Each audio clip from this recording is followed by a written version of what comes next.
శ్రీ విష్ణు సహస్రనామ స్తోత్ర పారాయణం.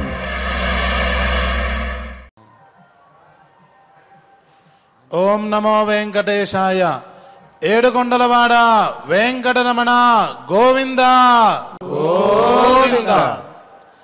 పరమపావనమైన శ్రీవారి దివ్య సాన్నిధ్యంలో మహిమాన్వితమైన శ్రీ విష్ణు సహస్రనామ స్తోత్ర పారాయణ కార్యక్రమాన్ని ఆచార్యుల వారితో కలిసి సంకల్ప వాక్యాలు చదువుకుని మనం ప్రారంభించుకుందాం. శ్రీ గురు ప్రార్థనా. గురుర్బ్రహ్మా గురుర్విష్ణుః గురుర్దేవో మహేశ్వరః గురుః సాక్షాత్ పరం బ్రహ్మ తస్మై శ్రీ గురవే నమః. శ్రీనివాస ప్రార్థనా. సప్తాద్రివాసినం భక్త కామితార్థ ప్రదాయినం గోవిందం వాసుదేవం తం శ్రీనివాసం భజామహే. అథ సంకల్పః. శ్రీమదాదివరాహ క్షేత్రే విరాజమానస్య అఖిలాండకోటి బ్రహ్మాండ నాయకస్య శ్రీ పద్మావతీ జానేః భగవతః శ్రీ స్వామినః అనుగ్రహేణ అస్మాకం సర్వాయురారోగ్య ఐశ్వర్యాది సర్వశుభఫల ప్రాప్త్యర్థం సర్వవిధ రోగ శోక భయాదీనాం నివారణార్థం సర్వవిధ గ్రహదోష నివారణార్థం విద్యార్థినాం బుద్ధిశక్తి వృద్ధి ద్వారా స్వస్వ విషయేషు ప్రావీణ్య సిద్ధ్యర్థం సంతానార్థినాం శీఘ్రమేవ సత్సంతాన సిద్ధ్యర్థం వాంఛితార్థ సిద్ధ్యర్థం సమస్త పాపక్షయార్థం గో సంరక్షణార్థం శ్రీ పరమేశ్వర ప్రీత్యర్థం యథాశక్తి శ్రీ విష్ణు సహస్రనామ స్తోత్ర పారాయణం కరిష్యామహే. కృష్ణాదిష్టేన భీష్మేణ ధర్మరాజాయ బోధితం నామ్నాం సహస్రం శ్రీ విష్ణోః ధర్మసార ఇతీరితం.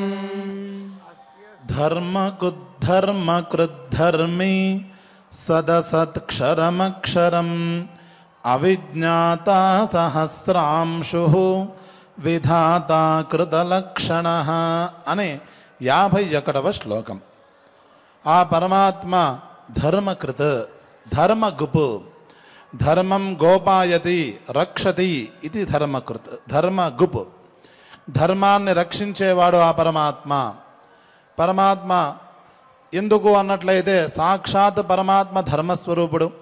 ఆ ధర్మానికి కట్టుబడే ఈ సృష్టి స్థితి లయాలనే విశ్వయజ్ఞాన్ని ఆయన నిర్వహిస్తూ ఉన్నాడు. ధర్మమే ఆయన బలం. అది ఉండటం వల్లే ఆయన అంత విరాట్ స్వరూపాన్ని అంతటి విరాట్ వైభవాన్ని పొందగలుగుతూ ఉన్నాడు. కాబట్టి సర్వ కారణభూతమైనటువంటి ఆ ధర్మాన్ని ఆయన నిరంతరం రక్షిస్తూ ఉంటాడు. ఎప్పుడెప్పుడైతే ఆ ధర్మానికి గ్లాని కలుగుతుందో యదా యదా హి ధర్మస్య గ్లానిర్భవతి భారత అభ్యుత్థానమ ధర్మస్య తదాత్మానం సృజామ్యహం.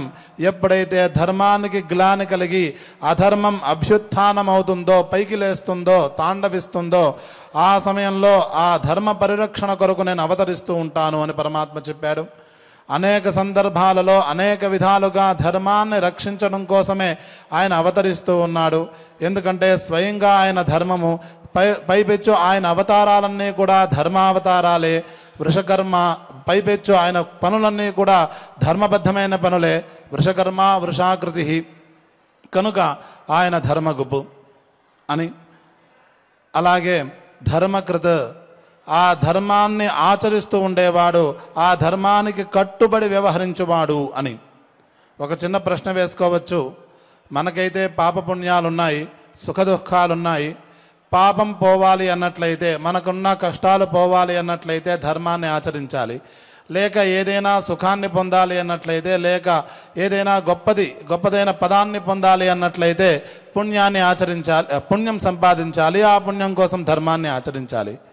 పరమాత్మ ధర్మాధర్మములకు అతీతుడు కదా, అతను నిరంజనుడు కదా, ఎటువంటి బంధములు ఆయనకు లేవు కదా, ఎటువంటి సంసార బంధములు ఆయనకు లేవు కదా. మరి ఆయనందుకు కర్మ చేయడం అన్నట్లయితే పరమాత్మ స్పష్టంగా ఒక మాట చెబుతున్నాడు. మన భారతదేశంలో జన్మను పొందడం అనేది చాలా ఉత్కటమైన జన్మ. ఈ భారతదేశంలో జన్మను పొందడం ఎందుకు గొప్పతనం అన్నట్లయితే, ఇక్కడ వేదములు పరమ ప్రమాణములు. వేదములలో పరమాత్మ యొక్క పరిపూర్ణ అనుగ్రహం కొరకు ఏవైతే కర్మలు చేయాలని చెప్పబడ్డాయో ఆ కర్మలను ఆచరించి తీరవలసిందే అని మహర్షులు మనకి సంప్రదాయాన్ని వ్యవస్థ చేశారు. అటువంటి గొప్పదైన సనాతన ఆర్ష వైదిక సంప్రదాయంలో మనమందరం జన్మించాం కాబట్టి, అటువంటి సంప్రదాయం ప్రబలంగా భారతదేశంలోనే ఉన్నది కాబట్టి మనందరం గొప్పవాళ్ళమే. వేదం చెప్పింది కాబట్టి మనం పనులు చేయాలి. ఆ వేదం చెప్పిన మాటను పరమాత్మ కూడా అంగీకరించాడు. అలాగే మహర్షులందరూ కూడా కట్టుబడి ఉన్నారు కాబట్టి మనం కూడా చేసి తీరవలసిందే.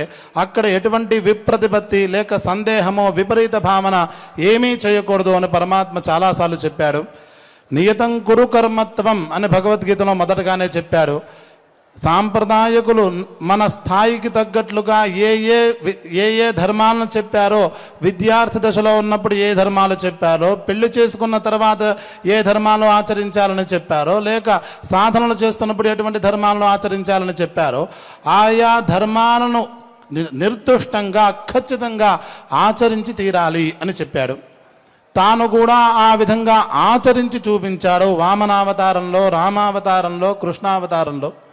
ఇలా నువ్వెందుకు చేస్తున్నావయ్యా అన్నట్లయితే, ఒకవేళ నేను కనుక ఏదేని కారణం చేత చేయకపోయినట్లయితే, ఉత్సీదేయురిమే లోకాహ నకుర్యాం కర్మచేదహం, ఒకవేళ నేను కర్మాచరణ చేయకపోయినట్లయితే, విహితమైన కర్మలను వేదము చెప్పినట్లుగా శాస్త్రములు చెప్పినట్లుగా నేను చేయకపోయినట్లయితే ఈ లోకములంతా నాశనం అయిపోతుంది.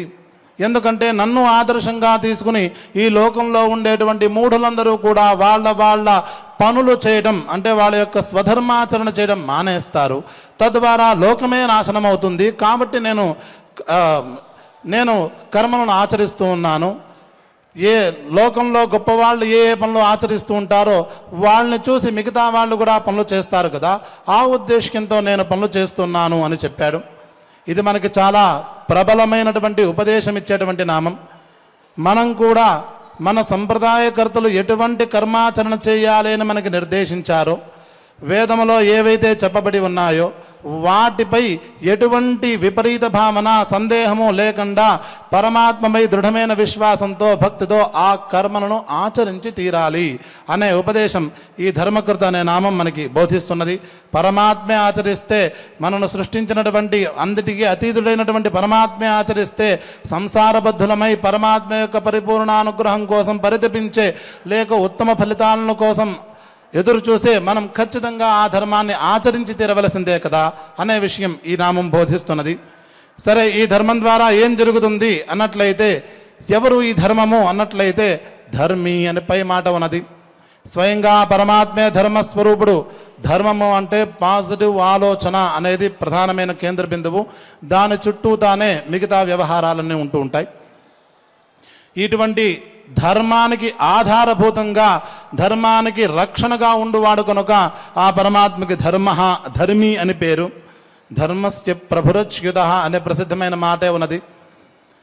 కాబట్టి మనం ఖచ్చితంగా ధర్మాచరణ చేయాలి. ధర్మాచరణ అన్నట్లయితే ఆచారాన్ని మనం కలిగి ఉండాలి. ఇష్టం వచ్చినట్లుగా వ్యవహరించకూడదు. అంటే చేతనైనంత శుచిని మనం ఖచ్చితంగా అలవరుచుకోవాలి. బయట బట్టలు లోపల బట్టలు అని విడదీసి వ్యవహరించాలి. అలాగే చెప్పులు వేసుకుని అశుచిగా లేకపోతే అశుచైన మనస్సుతో భోజనాలను తీసుకోకూడదు. పరిశుద్ధమైన మనస్సుతో పరిశుద్ధంగా పరమాత్మకు నివేదించిన సాత్వికమైన ఆహారాన్ని ఎక్కువగా తీసుకునే ప్రయత్నం చేయాలి. అన్ని విధాలుగా మహర్షులు ఏ ఏ ఆచారాలు మనకి చెప్పారో, ఏ ఏ విధమైన నడవడిక మనకి చెప్పారో, ఏవైతే మన మనుగడను ప్రశాంతంగా పైకి తీసుకువెళుతూ ఉంటాయో అటువంటివన్నీ మనం ఖచ్చితంగా ఆచరించాలి. అలా చేసినట్లయితే ఆ పరమాత్మ మనల్ని రక్షిస్తాడు, మనల్ని కాస్తాడు, మనకు ఆధారంగా ఉంటాడు అనే ఈ 3 నామాలని మనం అనుసంధానం చేసుకోవచ్చు. ఇలా ధర్మాచరణ పూర్తిగా చేసినట్లయితే, పరిపక్వ స్థితిని పొందినట్లయితే మనకు కనిపించే తత్వాలు ఏమిటి అన్నట్లయితే సత్, అసత్, క్షరం, అక్షరం అని 4 నామాలు తర్వాత కనిపిస్తున్నాయి. సత్ అంటే ఉన్నది, ఉన్న పదార్థము. అసత్ అంటే లేని పదార్థము. క్షరం నాశనమయ్యే పదార్థము. అక్షరం నాశనం కాని పదార్థము అని మనకి సందేహం ఖచ్చితంగా వస్తుంది. పరమాత్మ యొక్క విరాట్ వైభవాన్ని, కళ్యాణ గుణాలని ప్రస్తావన చేసుకోవడం కోసం కూర్చున్నాం. సత్, అసత్, క్షరం, అక్షరం, ఉన్నది, లేనిది, నాశనమయ్యేది, నాశనము కానిది అని ఒకే రకమైన అర్థాలను చెప్పేటువంటి 2 నామాల జంటను చూపిస్తున్నారు. పరస్పర విరుద్ధంగా ఉండేటువంటి చూపిస్తున్నారు. ఏదో ఒక పదార్థాన్ని తీసుకుని కదా మనం వెళ్ళవలసింది అనే ఆలోచన మనకు ఖచ్చితంగా వస్తుంది. కానీ ఈ విష్ణు సహస్రనామం సకల వేద సారం అని మనం చాలాసార్లు చెప్పుకున్నాం. వేదాలలో ఉండేటువంటి ఆయా మంత్రాల యొక్క సంక్షిప్త స్వరూపమే ఆయా నామాలు అని మనం చెప్పుకుంటూ ఉన్నాం. కుదిరినంత మేర దాన్ని విస్తారంగా చెప్పుకుంటూనే ఉన్నాం. ఈ 4 నామాలను మనం ఉపనిషత్ సారంగా, ఉపనిషత్ పరంగా ఒకానొక శాస్త్రీయంగా ఆలోచన చేసినట్లయితే, ఒక శాస్త్ర పద్ధతిని అనుసరించి ఆలోచన చేసినట్లయితే, సత్ అనే పదానికి నాశనము లేనిది, సత్యమైనది అనే అర్థం మనకి తెలుస్తున్నది. అంటే నిరంతరము త్రికాలముల యందు భూత భవిష్యత్ వర్తమాన కాలాల యందు కూడా ఉన్నాడు అనే పదం ద్వారా, లేక ఉన్నది అనే పదం ద్వారా తెలియబడే పదార్థం ఏదైతే ఉన్నదో దానికి సత్ అని పేరు. శాశ్వతంగా ఉండే వస్తువు అని చెప్పాలి. సదైవ సౌమ్య ఇదమగ్ర ఆసీత్ అనే ఉపనిషద్ వాక్యం చూసుకున్నట్లయితే ఆయన పరబ్రహ్మ అని చెప్పుకోవాలి. ఇంకా తేలిగ్గా చెప్పుకోవాలన్నట్లయితే నిర్గుణ పరంబ్రహ్మ, ఎటువంటి వికారములు లేని, ఎటువంటి చలనము లేనటువంటి, ఎటువంటి స్వరూపములు లేనటువంటి ఏదైతే పరంబ్రహ్మ ఉన్నదో దానికి సత్ అని పేరు. ఆ సత్ అనేది త్రికాలముల యందు ప్రతీయమానం కనుక అది త్రికాలాబాధ్యమని పిలువబడుతుంది. ఆ తర్వాత అసత్ అని పిలిచారు. అసత్ అంటే లేనిది అనే అర్థం కాదు. ఉపనిషత్ పరిభాషలో ఆ సత్పదార్థం నుంచి మొట్టమొదటిగా విపరిణామం చెందినటువంటి ఏదైతే స్వరూపం ఉన్నదో దాన్నే మనం సగుణ బ్రహ్మ అని పిలుచుకోవచ్చు. శ్రీమన్నారాయణమూర్తి స్వరూపం అనుకోవచ్చు. ఆయన అసత్ అని పిలువబడతాడు. ఆయన నుంచి పుట్టినటువంటి మాయా శబలిత బ్రహ్మ అంటే చతుర్ముఖ బ్రహ్మగారు కావచ్చు, లేకపోతే ఆయన నుంచి ఆవిర్భవించినటువంటి పరమశివ స్వరూపం కావచ్చు, వీళ్ళందరూ కూడా అసత్ అని పిలువబడతారు. సత్ అనే పదానికి నిర్గుణ పరం బ్రహ్మ అనే అర్థం. అసత్ అనే పదానికి సగుణ పరం బ్రహ్మ లేక మాయా శబలిత బ్రహ్మ అనే అర్థాన్ని మనం అనుసంధానం చేసుకోవచ్చు. ఆ తర్వాత క్షరం, అక్షరం అనే పదానికి క్షరం అంటే నాశనమయ్యేది. మనకి భగవద్గీతలో ఒక చోట క్షరసర్వాణి భూతాని కూటస్థోక్షర ఉచ్యతే అని కనిపిస్తున్నది. ఈ జీవులందరూ కూడా, ప్రపంచంలో ఉండేటువంటి ప్రతి జీవి కూడా ఏదో ఒక సమయంలో వినాశనాన్ని పొందుతూ ఉన్నాడు, లేక ఉపసంహరణకు గురవుతున్నాడు కనుక క్షర అనే పదానికి జీవుడు అని పేరు. పరమాత్మే జీవస్వరూపంగా విపరిణామం చెందుతాడు అని ఇంతకుముందు మనం చాలాసార్లు చెప్పుకున్నాం. కాబట్టి ఆ పరమాత్మే క్షర అంటే జీవస్వరూప అని. పైబెచ్చు అక్షర అని, అక్షర అనే పదానికి కూటస్థ అని పేరు. అంటే ఒక బంగారపు ఆభరణం తయారవ్వాలి అన్నట్లయితే ఒక ఇనుపు స్టాండ్ మీద తీసుకుని దాన్ని ఆ బంగారం నగలు తయారు చేసి ఆయన దాన్ని నిర్మాణం చేస్తూ ఉంటాడు. అక్కడ కింద ఉండేటువంటి ఇనప స్టాండ్ ఏదైతే ఉందో దానికి కూటమని పేరు. అంటే ఆ కూటానికి ఈ బంగారపు యొక్క సంస్పర్శ అంటే స్పర్శ కలిగితున్నప్పటికీ కూడా ఈ బంగారపు యొక్క స్వభావం ఎప్పటికీ కూడా ఆ కూటానికి అంటదు. అదేవిధంగా ఈ పరమాత్మ సృష్టి స్థితి లయాల యొక్క సమిష్టి స్వరూపమైనటువంటి మూల ప్రకృతిని కూటంగా ఏర్పాటు చేసుకుని దానిపై జీవులను నిర్మిస్తున్నాడు కనుక ఇక్కడ క్షరమనేవి జీవులు, అవి ఆభరణ స్థానీయములు. అక్కడ ఇనుపు స్టాండ్ స్థానీయమైనది, కూట స్థానీయమైనది మహామాయ. కనుక అక్షర అనే పదానికి కూటస్థమైన మహామాయ అని పిలువబడుతూ ఉంటుంది. వెరసి ఈ క్షరానికి అక్షరానికి అతీతమైన వాడే మహాపురుష అని అక్కడ భగవద్గీతలో చెప్పారు. పురుషోత్తమ అనే పదం ద్వారా అక్కడ పిలువబడ్డారు. ఆ పురుషోత్తముడే సత్ పదార్థం ద్వారా తెలియబడతారు. ఆయన యొక్క విపరిణామాలే సగుణ బ్రహ్మలే లేక మాయాశబలిత బ్రహ్మలే అసత్ అనే పదం ద్వారా పిలువబడతారు. ఆయన యొక్క సర్వాత్మన సృష్టే క్షరం అనే పదం ద్వారా పిలువబడుతుంది. ఆ క్షరానికి కూటభూతమైనటువంటి మహామాయే అక్షరం అని పిలువబడుతుంది. వెరసి పరమాత్మ కంటే వేరైనది ఈ ప్రపంచంలో లేదు అనే ఉపనిషత్ సారాన్ని ఈ 4 నామాలు మనకి విస్తారంగా చెబుతూ ఉన్నాయి. అవే సత్, అసత్, క్షరం, అక్షరం అని నామాలతో. ఇవన్నీ కూడా స్వకపోల కల్పిత వ్యాఖ్యానం అనుకుంటారేమో, అందుకనే పైనామం ఉన్నది ఇట్లా అవిజ్ఞాత అని. సాధారణంగా పరమాత్మ జ్ఞానస్వరూపి కదా, జ్ఞానం కలిగిన వాడు జ్ఞాత అంటారు, గొప్ప జ్ఞానం కలిగిన వాడు విజ్ఞాత అంటారు, విజ్ఞాని అని అంటారు. అవిజ్ఞాత అంటారేమిటి? ఇంతవరకు పరమాత్మ జ్ఞానస్వరూపిని మనం అనుకున్నాం కదా, అఖండ జ్ఞానస్వరూపుడు కదా పరమాత్మ. ప్రజ్ఞానం బ్రహ్మ అనే ఉపనిషత్ వాక్యాలు ఉన్నాయి కదా, అప్పుడు విజ్ఞాత అని పిలవాలి, అవిజ్ఞాత అంటారేమిటి అనే అర్థం అనే సందేహం మనకి రావచ్చు. అవిజ్ఞాత అనే పదానికి జ్ఞానము లేనివాడు అని అర్థం కాదు. మనకి ఈ శరీరంలో 5 రకాల కోశాలు ఉంటాయని మనకి తైత్తిరీయ ఉపనిషత్తు చెబుతున్నది.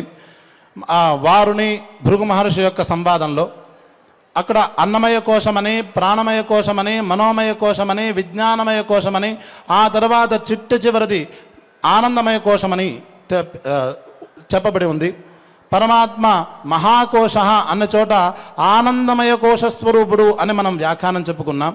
ఆ ఆనందమయ కోశాన్ని పొందాలి అన్నట్లయితే ఈ విజ్ఞాన కోశాన్ని దాటి తీరాలి కదా. 4వదైన అన్నమయ, ప్రాణమయ, మనోమయ, విజ్ఞానమయ కోశం ఏదైతే ఉందో, 4వ కోశం ఏదైతే ఉందో ఏమి లేదు, నేను చేస్తున్నాను అనే కర్తృత్వ భావన కలిగినటువంటి ఏదైతే కోశం ఉన్నదో, ఓర ఉన్నదో, నేను చేస్తున్నాననే ఆలోచన ఏదైతే ఉన్నదో దానికే ఈ జ్ఞానమయ కోశం అంటారు.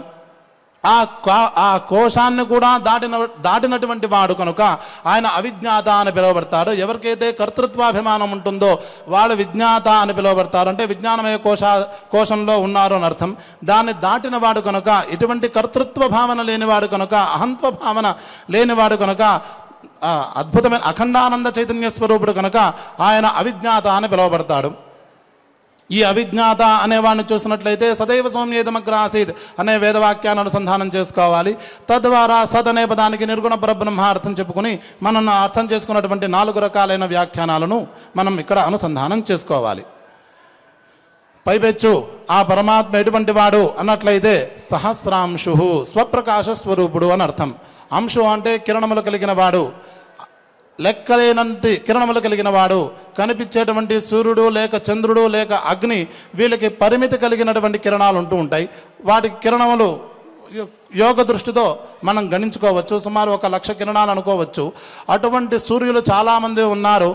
వాళ్ళు కూడా ఎంతమంది ఉన్నారో కొన్ని యోగ దృష్టితో లెక్కలు వేసుకోవచ్చు.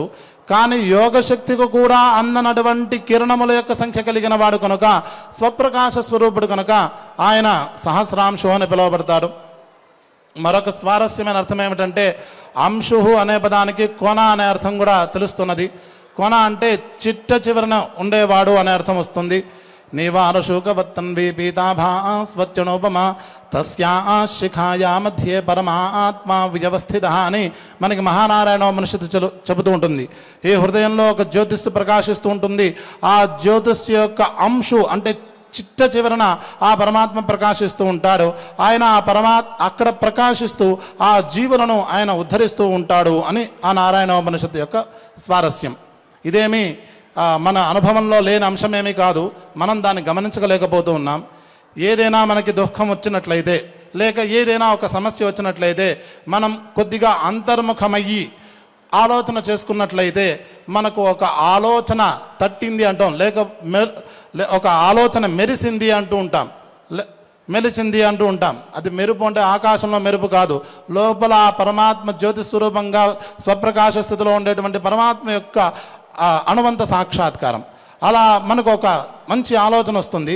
దాన్ని పట్టుకుని దాన్ని మనం డెవలప్ చేసుకున్నట్లయితే ఉత్తమ ఫలితాలను పొందుతూ ఉంటాం.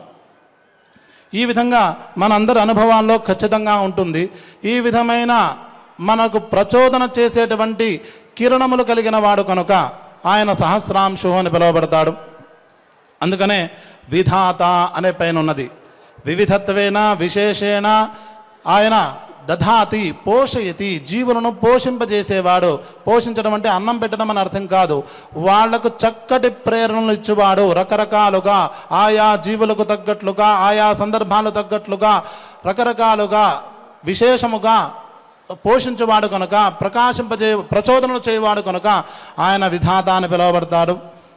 ఇవన్నీ ఎంత చెప్పినా కొంతమందికి అర్థం చేసుకునే సామర్థ్యం తక్కువగా ఉంటుంది. కాబట్టి ఆయన కృతలక్షణ. లక్షణ అనే పదానికి శాస్త్రములు అని ప్రసిద్ధమైన అర్థం. ఏమి లేదు, అవ్యాప్తి అతి ఏదైనా పదార్థాన్ని మనం నిర్దిష్టంగా నిర్వచించాలి అన్నట్లయితే ఆ లక్షణం, ఆ స్వరూపం, ఆ పదార్థాన్ని మాత్రమే తెలుపుతున్నట్లయితే మనకి ఎటువంటి సందేహం రాకుండా ఉంటుంది. ఏదో సందేహాస్పదంగా లేకపోతే వేరే అర్థాన్ని ఇచ్చేటువంటి, ధ్వనించేటువంటి విషయాలను కనుక చెప్తున్నట్లయితే మనకి విషయం స్పష్టంగా అవబోధపడదు. అందుకని అవ్యాప్తి, అతివ్యాప్తి, అసంభవాది దోషాలు లేనటువంటి నిర్దుష్టంగా ఆయా పదార్థాలను నిర్వచించడాన్ని లక్షణమని పిలుస్తారు. అటువంటి లక్షణాలతో కూడి ఉన్నదే శాస్త్రములు. అటువంటి శాస్త్రములను చేసిన వాడు కనుక ఆయన కృతలక్షణ అని పిలువబడతాడు. అది ఒక అర్థం చెప్పుకోవచ్చు. ఇంకా విశేషార్థాలు చాలా చెప్పుకోవచ్చు. పరమాత్మ రూపాలను ధరిస్తూ ఉంటాడు భక్తులను అనుగ్రహించడానికి. ఆయా భక్తులు ఆ పరమాత్మను దర్శించడానికి, ఆ పరమాత్మ దగ్గర నుంచి ఆయా ఫలితాలను పొందడానికి తపస్సులు చేసుకుంటూ ఉంటారు. పరమాత్మ వాళ్లకు ప్రత్యక్షమవుతాడు. పరమాత్మ ఎప్పుడూ కూడా పరిమితమైనటువంటి వ్యవహారం చేయడు. ఆయన అపరిమిత శక్తీశ్వరుడు, సర్వలోకేశ్వరుడు. ఆయన తన అవతారంలోనే, తాను ధరించినటువంటి ఆయుధాలతోనే, తన యొక్క స్వరూపంతోనే చాలా రకాలైన విజ్ఞానాల్ని ఆయన అందజేస్తూ ఉంటాడు. పరమాత్మకు హృదయంలో లాంఛనం ఉంటూ ఉంటుందిట, శ్రీవత్స లాంఛన అంటూ ఉంటారు. అంటే ఒక రకమైనటువంటి వెంట్రుకల యొక్క సుడి ఆయన యొక్క శరీరంలో కుడి భాగంలో ప్రకాశిస్తూ ఉంటుందిట. అది సాధారణ మానవులకు కానీ, రాక్షసులకు కానీ, దేవతలకు కానీ ఎవరికీ ఉండదు. అది ఉండటం వల్ల ఈయన అతిమానుషమైన వ్యక్తి, అతిలోక వ్యక్తి, సర్వలోకాధీశ్వరుడు అనే విషయాన్ని ఆయన సూచింపజేస్తూ ఉంటాడు. ఇటువంటి లక్షణాలను భక్తుల యొక్క అనుగ్రహం కోసం చేసేవాడు కనుక ఆయన కృతలక్షణ అని పిలువబడతాడు. ఇటువంటి గొప్పవైనటువంటి 11 నామాలతో కూడినటువంటి ఈ శ్లోకాన్ని మనం అనుసంధానం చేసుకున్నాం. ఆ తర్వాత శ్లోకం గభస్తినే మిస్సత్వస్థ సింహో భూతమహేశ్వర ఆదిదేవో మహాదేవో దేవేశో దేవభృద్గురు అని. గభస్తినేమిహి అనే పదానికి గభస్తి అంటే కిరణములు అని అర్థం. గభస్తినేమిహి ఆ కిరణముల యొక్క అంచు యందు ఉండువాడు అని స్వారస్యమైన అర్థం. అంటే కిరణముల యొక్క చక్రములను తిప్పువాడు అని సాధారణమైన అర్థం. అంచు అంటే కొనయందు ఉండువాడు అని అర్థం మరి స్వారస్యంగా కనిపిస్తుంటుంది. అంటే ఆయన స్వప్రకాశ స్వరూపుడు కదా, మాకెందుకు నిరంతరం కనిపించడు అనే ఒక ప్రశ్న మనకి పుట్టవచ్చు. అదేదో స్వప్రకాశం అంటే లైట్ వేస్తే వెలిగేటువంటి ప్రకాశం ఆయన కాదు. వేదాంత శాస్త్రం గట్టిగా చెబుతున్నది ఆయన యొక్క ప్రకాశ స్వరూపం ఎట్లా ఉంటుందో. ఆయన భౌతిక జ్యోతి స్వరూపుడు కాదు, ఆయన పేరే పరంజ్యోతి అని. నతత్ర సూర్యో విభాతి న చంద్ర తారకం నేమా విద్యుతో భాంతి కుతోయమగ్ని తమేవ భాంతమనుభాతి సర్వం యస్య భాషా సర్వమిదం విభాతి అని మనకి ముండకోపనిషత్తులో కనిపిస్తుంది. అక్కడ సూర్యచంద్రాదులు ప్రకాశించరు, మరి ఇతర ఏవి నక్షత్రములు అక్కడ ప్రకాశించవు. కానీ ఆయన యొక్క ప్రకాశంతో మిగతా సమస్తము ప్రకాశిస్తూ ఉంటుంది. అదే ఆ పరమాత్మ యొక్క స్వప్రకాశ స్థితి అని వివరించారు. ఇదే గభస్తినేమిహి అనే పదం ద్వారా మనకి సూచిస్తున్నారు. ఆ భౌతిక ప్రకాశాన్ని దాటినవాడు పరంజ్యోతి స్వరూపుడు అనే అర్థం ఇక్కడ అనుసంధానం చేసుకోవచ్చు. కాబట్టే ఆయన సత్వస్థ అనేది కూడా వేదాంత పరిభాషలో చూసినట్లయితే పరమాత్మ సత్ పదార్థ అంటే మార్పు చెందని వ్యక్తి. ఆ సత్ యొక్క భావము సత్వం. ఆ సత్వమునందు ఉండువాడు అంటే నాశరహిత, అంటే ఎటువంటి వికారములు లేనివాడు కనుక ఆయన సత్వస్థ అని పిలువబడతాడు. కనుకనే ఆయన సింహ. ఈ జ్ఞాన పరంపర చెబుతూ ఉన్నట్లయితే విచిత్రంగా సింహ అనే పదం ఇక్కడ ప్రయోగించారు. సింహ అంటే నృసింహ పర్యాయము అని వ్యాఖ్యాతలు వివరించారు. అక్కడ మృగ పర్యాయం అయితే కాదు, పరాక్రమ పర్యాయం అంతకన్నా కాదు.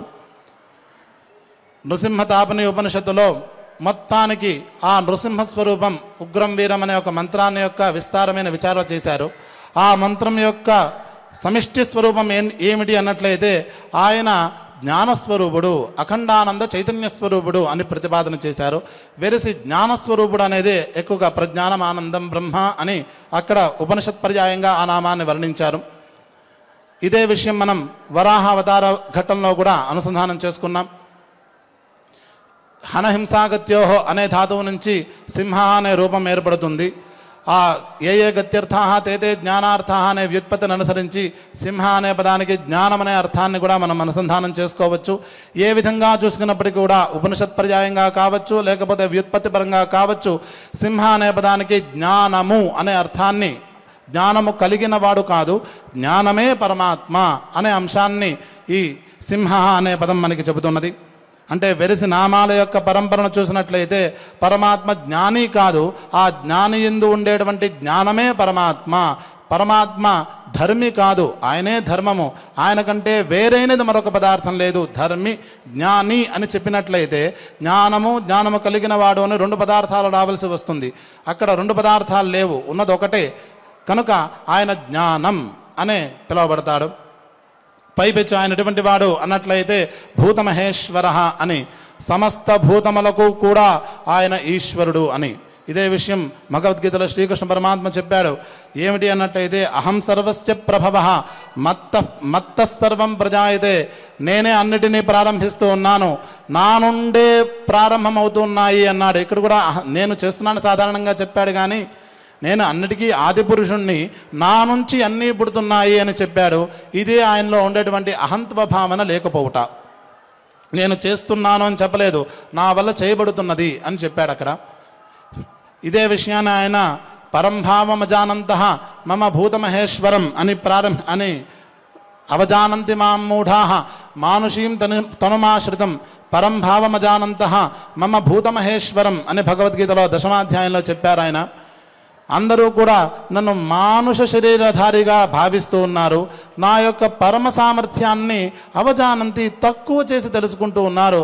అక్కడ శ్రీకృష్ణ పరమాత్మ యొక్క లీలా వినోదాన్ని గమనించినట్లయితే ఒక చంటి పిల్లవాడు చేతిని ఎత్తుకు నుంచున్నాడు, పైపెచ్చు బొట్టన వేలు మీద గోవర్ధన పర్వతాన్ని మోస్తూ ఉన్నాడు. ఇవెవరూ కూడా సాధారణమైన దేవతలు కానీ మనుష్యులు కానీ రాక్షసులు కానీ చేయలేరు అనే విషయాన్ని ఎవరూ అక్కడ గ్రహించలేకపోతూ ఉన్నారు. పైపెచ్చు వాళ్ళందరూ కూడా శ్రీకృష్ణ పరమాత్మ నా కొడుకు లేక నా బంధువు అనే దృష్టితోనే చూస్తున్నారు. అవజానంతి మాం మూఢాః మానుషీం తనుమాశ్రితం. ఆయనే కాదు, అందరూ కూడా అలాగే ఉన్నారు. పరమాత్మ అన్నట్లయితే ఏదో విగ్రహ స్వరూపంలో ఉన్నాడనో, లేకపోతే చిన్న ప్రతిమ స్వరూపంలో ఉన్నాడనో ఆయన యొక్క ప్రభావాన్ని చాలా తక్కువ చేసుకుని అనుకుంటూ ఉన్నారు. మన ఇంట్లో సంపదలను మాత్రమే ఇచ్చేవాడు, మన ఇంట్లో ఉండే ఫోటోలో ఉండే దేవుడు అనే భావంలో లోకంలో జనాలందరూ ఉన్నారు. ఆయన సర్వేశ్వరుడు, అఖిలాండ కోటి బ్రహ్మాండాలలో ఉండేటువంటి ప్రతి జీవిని ఉద్ధరించేవాడు, ప్రతి జీవికి కావలసినవి అనుగ్రహించేవాడు. అతని యొక్క ఒకానొక రూపం మన ఇంట్లో ప్రతిబింబిస్తుంది అనే స్వరూపాన్ని అందరూ మర్చిపోతున్నారు, ఆయన యొక్క సామర్థ్యాన్ని తక్కువ చేస్తున్నారు. అటువంటిది చేయకూడదు అనే ఉపదేశాన్ని ఈ భూతమహేశ్వర అనే నామం మనకి మరింత గట్టిగా చెబుతున్నది. మనం మొదటి నుంచి చెప్పుకుంటూ ఉన్నాం, మనం ఉపాసన చేసేటువంటి పరమాత్మ సంకుచితమైన వాడుగా ఎప్పుడు పరిగ్రహించకూడదు. ఆయన ఆకృతి ఇంతే, ఆయన లక్షణాలు ఇంతే, ఆయన ఆయుధాలు ఇంతే, ఆయన చేసే పని ఇంతే అనే ఎప్పుడు కూడా ఆయనకి సంక్షేపం చేయకూడదు. ఆయన విరాట్ స్వరూపుడు, ఆయన యొక్క స్వరూపాలే ప్రపంచం మొత్తం అనే భావనతో చేయాలి. ఆయన సర్వశక్తీశ్వరుడు అనే భావన చేయాలి అని అనుకున్నాం. ఆ ఉపదేశాన్నే భూతమహేశ్వర అనే పదం మనకి బోధిస్తున్నది. పైనామం ఆదిదేవ. ఆదిదేవ అంటే మొట్టమొదటి దేవ అనే అర్థం మనందరికీ తెలిసిందే. ఆదిహి అనే పదానికి ఆదియంతే అస్మిన్ ఇత్యాదిహి అని వ్యుత్పత్తి చెబుతూ ఉంటారు. ఈ ప్రళయకాలంలో సమస్త భూతములు కూడా ఎవరినైతే చేరుతూ ఉన్నాయో, ఎవరైతే సమస్త భూతములను కూడా తన యందు తీసేసుకుంటూ ఉన్నాడో అతను ఆదిహి అని పిలువబడతాడు. అక్కడ కూడా ప్రకాశించేవాడు ఎవరైతే ఉన్నాడో ఆదియతే ఇత్యాదిహి దివ్యతీతి దేవ స్వీకరిస్తూ జనులందరినీ కూడా స్వీకరిస్తూ ఎవరైతే ప్రకాశిస్తూ ఉన్నాడో ఆయన ఆదిదేవ అని పిలువబడతాడు. ఇలా చేయాలంటే ఆయనకు గొప్పదైనటువంటి యోగశక్తి కావాలి. కనుక ఆయన మహాదేవ అని పిలువబడుతున్నాడు. అన్ని రకాల భావనలు వదిలిపెట్టిన వాడు కదా గొప్పవాడు అని పిలుస్తారు. యోగశాస్త్ర ప్రకారం సకల చిత్త వృత్త నిరోధులు లేని వాణ్ణి మహాస్థితి అని పిలుస్తారు. అటువంటి స్థితిలో ప్రకాశించేవాడు కనుక ఆయన మహాదేవ అని పిలువబడతాడు. కనుకనే ఆయన దేవేశ.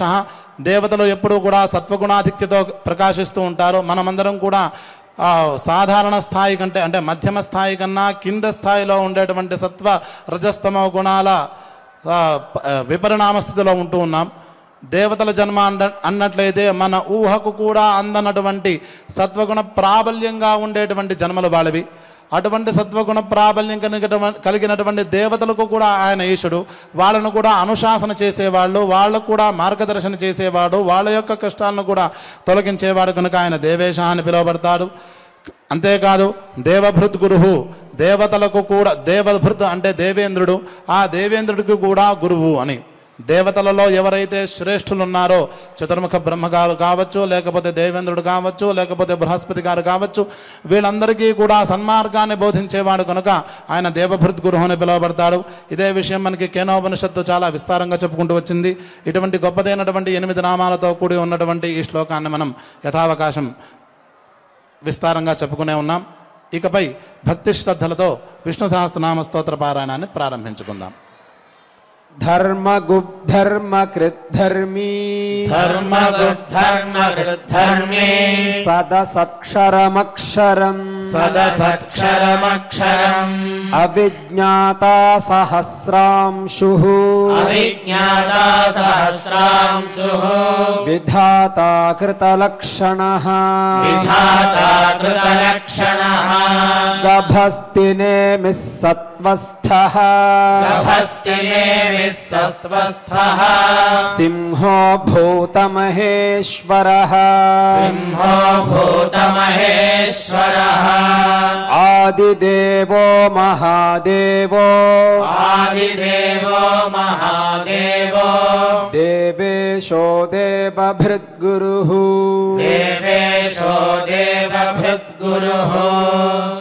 ఇక మనం భక్తి శ్రద్ధలతో పారాయణాన్ని ప్రారంభించుకుందాం. అస్య శ్రీ విష్ణోర్దివ్య సహస్రనామ స్తోత్ర మహామంత్రస్య శ్రీ వేదవ్యాసో భగవాన్ ఋషిః అనుష్ఠుప్ఛందః శ్రీ మహావిష్ణుః పరమాత్మా శ్రీమన్నారాయణో దేవతా అమృతాంశోద్భవో భానురితి బీజం దేవకీ నందన స్రష్టేతి శక్తిః ఉద్భవః క్షోభనో దేవ ఇతి పరమో మంత్రః శంఖభృన్నందకీ చక్రేతి కీలకం శార్ంగధన్వా గదాధర ఇత్యస్త్రం రథాంగపాణిరక్షోభ్య ఇతి నేత్రం త్రిసామాసామగస్సామేతి కవచం ఆనందం పరబ్రహ్మేతి యోనిః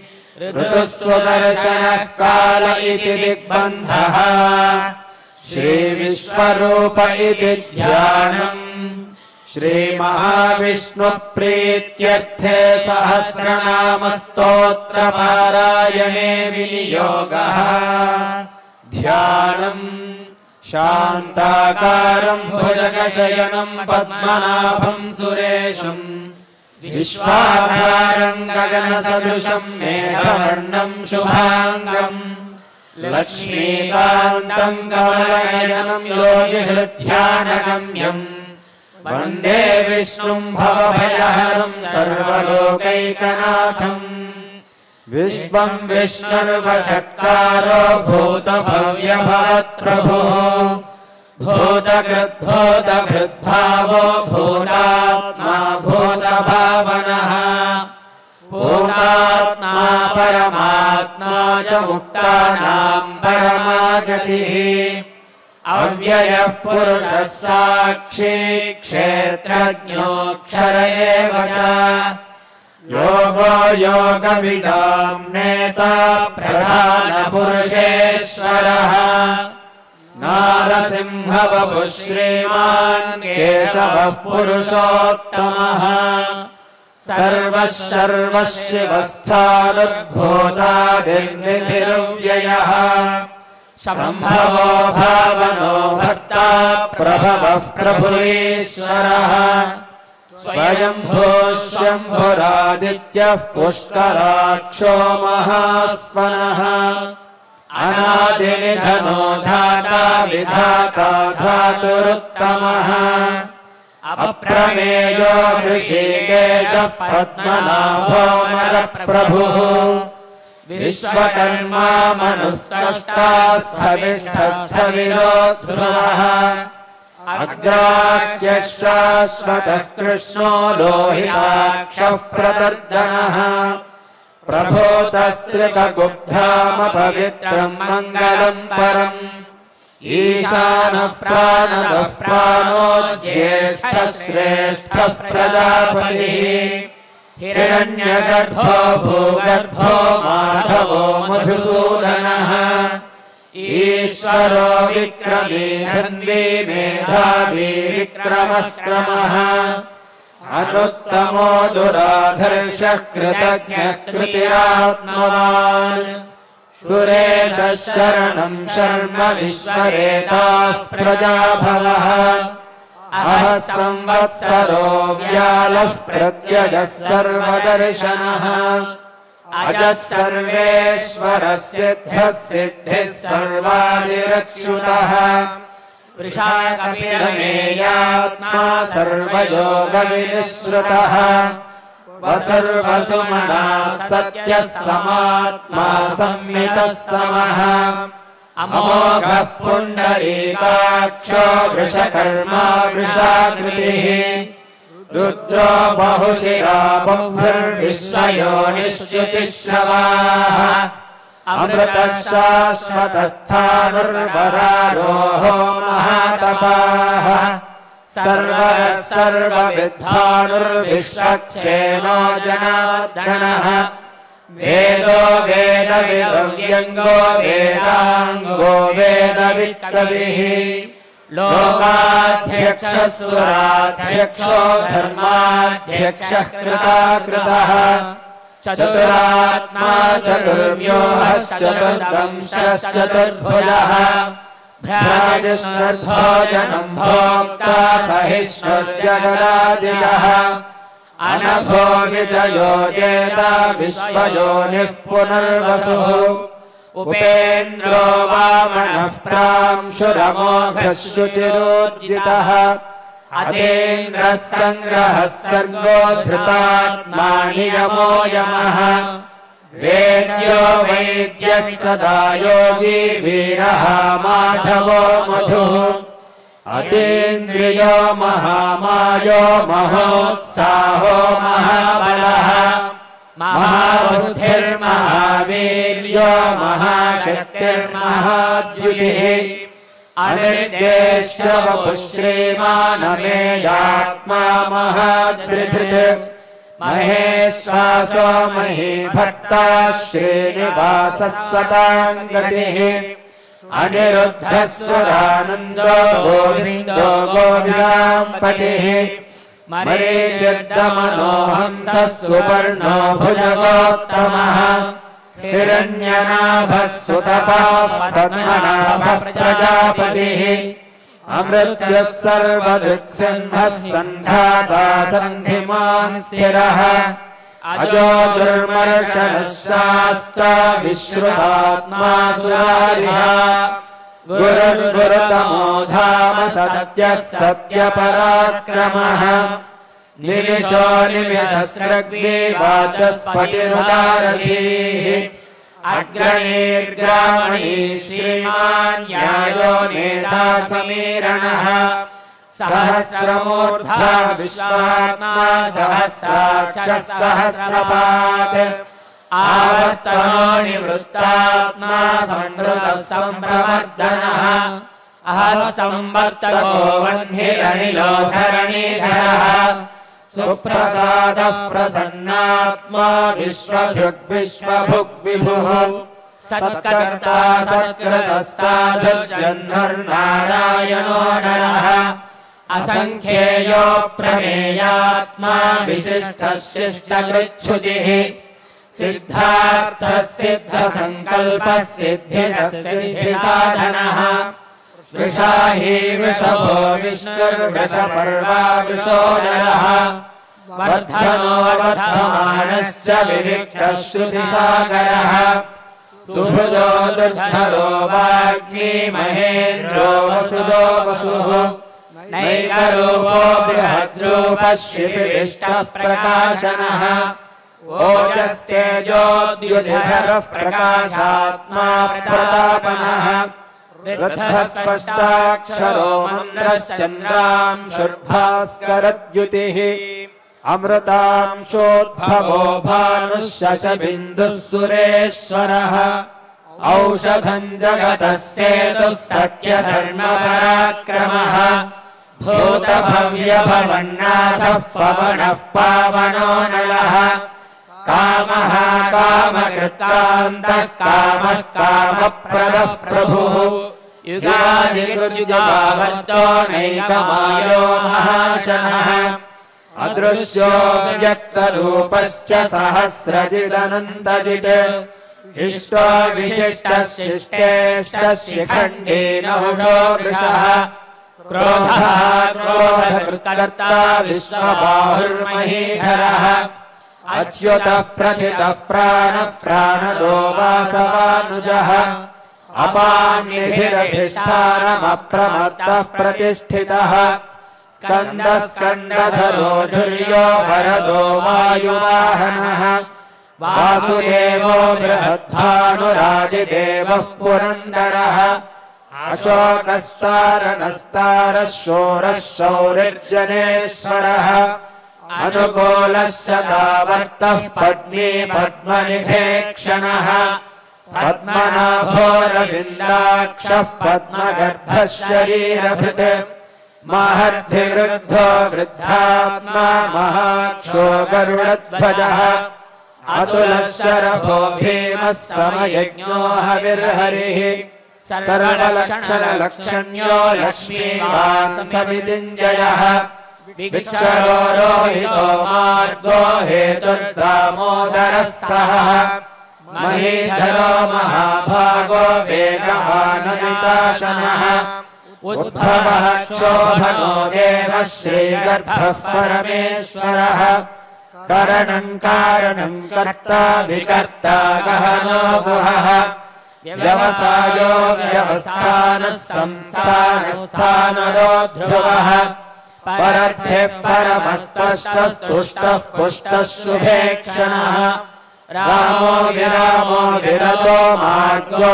नेयो नयोनयः वीरः शक्तिमतां श्रेष्ठो धर्मो धर्मविरुत्तमः वैकुण्ठः पुरुषः प्राणः प्राणदः प्रणवः पृथुः हिरण्यगर्भः शत्रुघ्नो व्याप्तो वायुरथोक्षजः ऋतः स्वदर्शनः कालः परमेष्ठी परिग्रहः उग्रः संवत्सरो दक्षो विश्रामो विश्वदक्षिणः विस्तारस्थावरस्थानुः प्रमाणम् बीजमव्ययम् अर्थोऽनर्थो महाकोशो महाभोगो महाधनः अनिर्विण्णस्थविष्ठो भूधर्मयूपो महामखः नक्षत्रनेमिर्नक्षत्री क्षमः क्षामः समीहनः यज्ञयुज्यो महेज्यश्च क्रतुः सत्रम् सताम् गतिः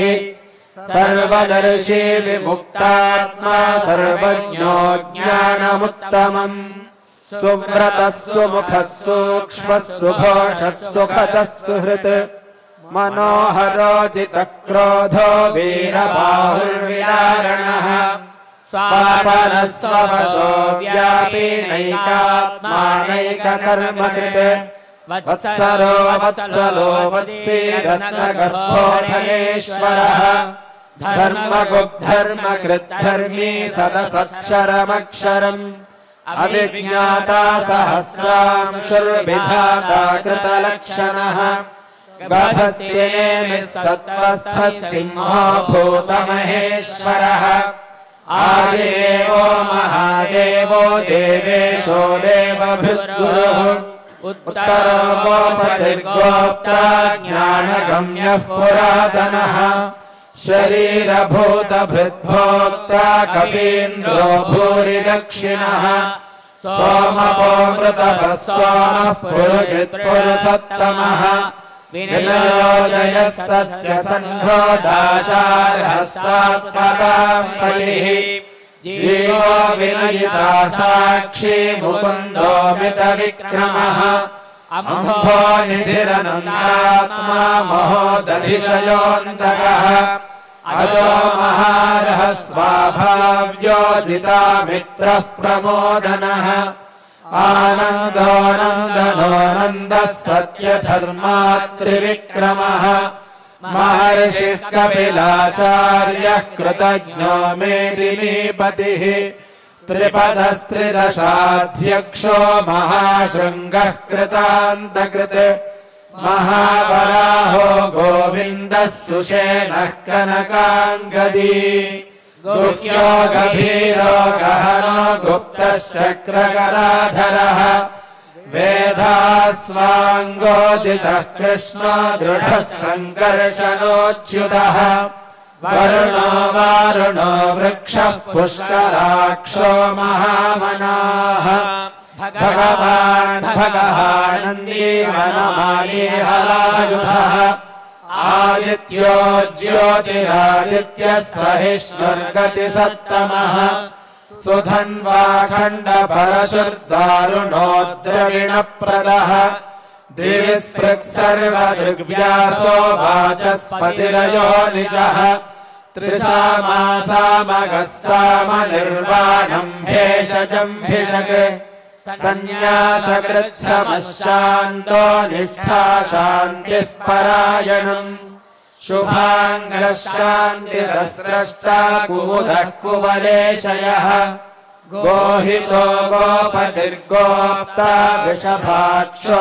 वृषप्रियः अनिवर्ती निवृत्तात्मा संक्षेप्ता क्षेमकृच्छिवः श्रीवत्सवक्षा श्रीवासः श्रीपतिः श्रीमताम्बरः श्रीधः श्रीशः श्रीनिवासः श्रीनिधिः श्रीविभावनः श्रीधरः श्रीकरः श्रेयः श्रीमान् लोकत्रयाश्रयः स्वक्षस्वङ्गः शतानन्दो नन्दिर्ज्योतिर्गणेश्वरः विजितात्मा विधेयात्मा सत्कीर्तिश्चिन्न संशयः उदीर्णः सर्वतश्चक्षुरमीशः शाश्वतः स्थिरः भूषयो भूषणो भूतिर्विशोकः शोकनाशनः अर्चिष्मानर्चितः कुम्भो विशुद्धात्मा विशोधनः अनिरुद्धो प्रतिरथः प्रद्युम्नो मितविक्रमः कालनेमिनिहावीरः शौरिः शूरजनेश्वरः त्रिलोकात्मा त्रिलोकेशः केशवः केशिहा हरिः कामदेवः कामपालः कामी कान्तः कृतागमः अनिर्देष्ट्यवपुर्विष्णुर्वीरोऽनन्तो धनञ्जयः ब्रह्मण्यो ब्रह्मकृद्ब्रह्मा ब्रह्म ब्रह्म विवर्धनः ब्रह्मविद्ब्राह्मणो ब्रह्मी ब्रह्मज्ञो ब्राह्मणप्रियः महाक्रमो महाकर्मा महातेजा महोरगः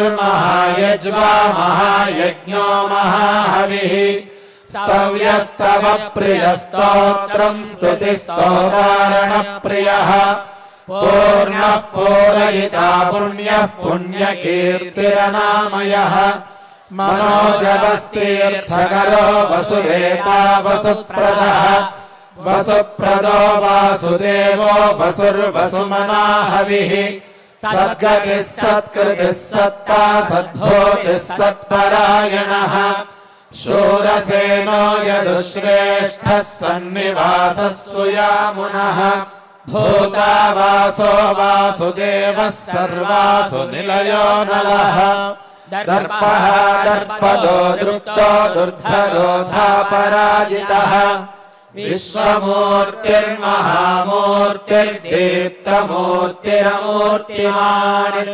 अनेकमूर्तिरव्यक्तः शतमूर्तिः शताननः एको नैकः सवः किं यत्तत्पदमनुत्तमम् लोकबन्धुर्लोकनाथो माधवो भक्तवत्सलः सुवर्णवर्णो हेमाङ्गो वराङ्गश्चन्दनाङ्गदी वीरः विषमः शून्यो घृताशीरजलश्चलः अमानीमानदो मान्यो लोकस्वामी त्रिलोकधृत् सुमेधा मेधजो धन्यः सत्यमेधाधराधरः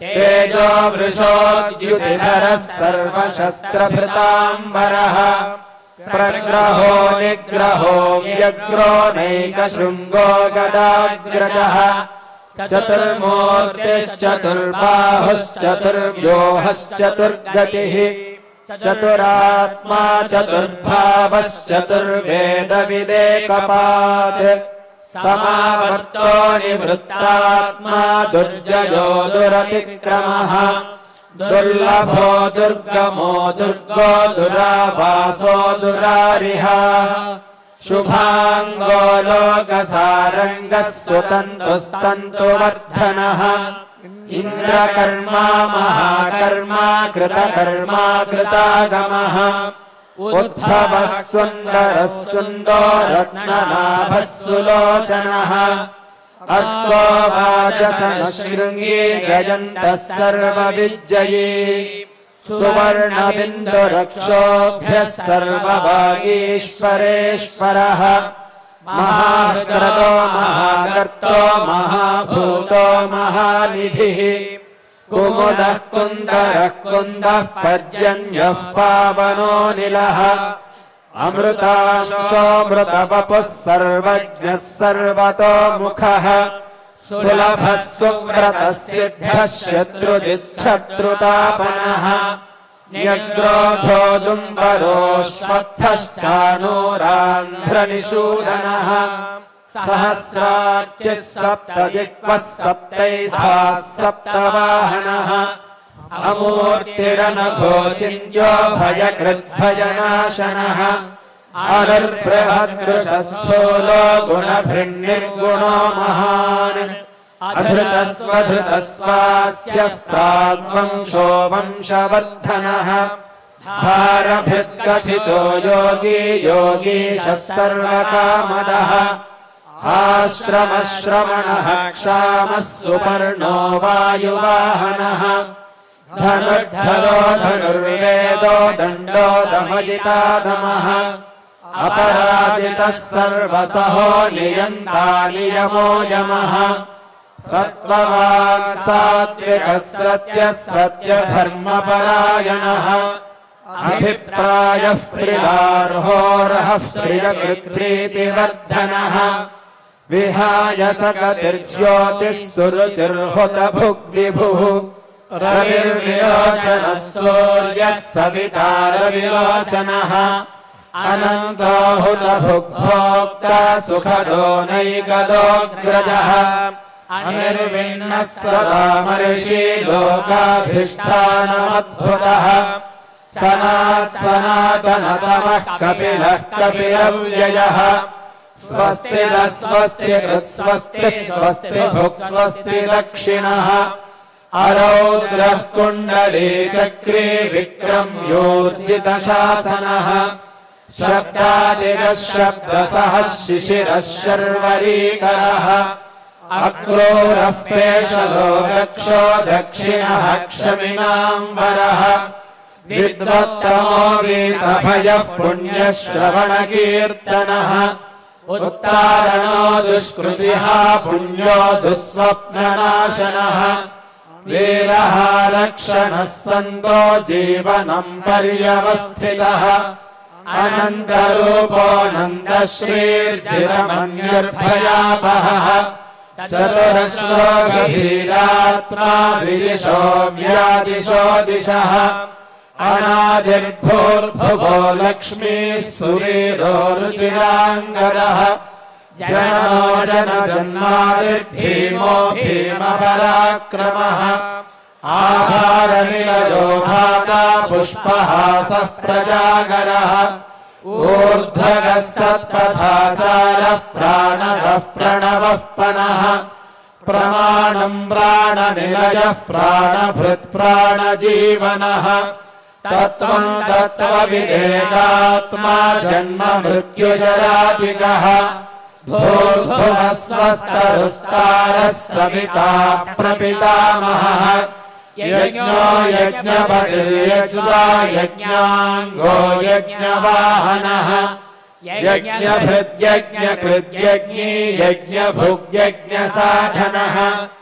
यज्ञान्तकृद्यज्ञगुह्यमन्नमन्नाद एव च आत्मयोनिः स्वयं जातो वैखानः सामगायनः देवकीनन्दनः स्रष्टा क्षितीशः पापनाशनः शङ्खभृन्नदकी चक्री शार्ङ्गधन्वा गदाधरः रथाङ्गपाणिरक्षोभ्यः सर्वप्रहरणायुधः श्रीसर्वप्रहरणायुध ॐ नम इति वनमाली गदीशार्ङ्गी शङ्खी चक्रे च नन्दकी श्रीमान् नारायणो विष्णुर्वासुदेवोऽभिरक्षतु श्रीवासुदेवोऽभिरक्षतु ॐ नम इति श्रीविष्णुसहस्रनामस्तोत्रं సంపూర్ణం। ఈ విధంగా భక్తి శ్రద్ధలతో శ్రీ విష్ణు సహస్రనామ స్తోత్ర పారాయణ కార్యక్రమాన్ని మనం నిర్వహించుకున్నాం। ఈ పారాయణ ఫలితాన్ని పరమ పావనమైన శ్రీవారి దివ్య చరణాల యందు సమర్పణ చేసుకుంటూ మంగళ శ్లోకాలతో ఈ కార్యక్రమాన్ని పూర్తి చేసుకుందాం। అథ క్షమా ప్రార్థనా యదక్షరపదభ్రష్టం మాత్రాహీనం చ యద్భవేత్ తత్సర్వం క్షమ్యతాం దేవ నారాయణ నమోऽस्तु తే।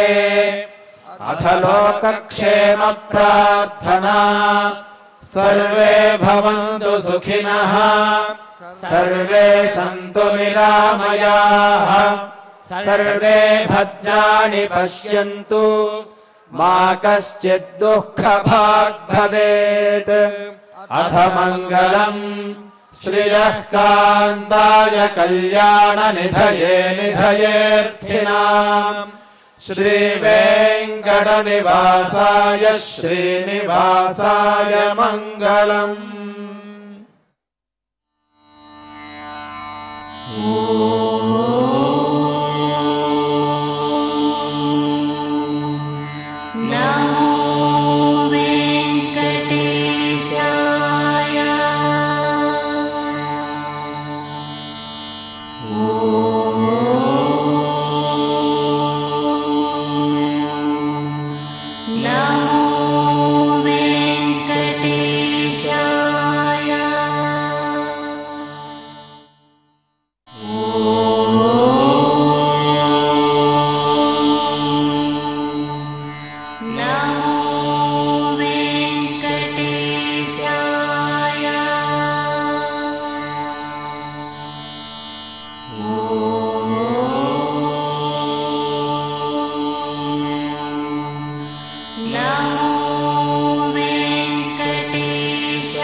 Oh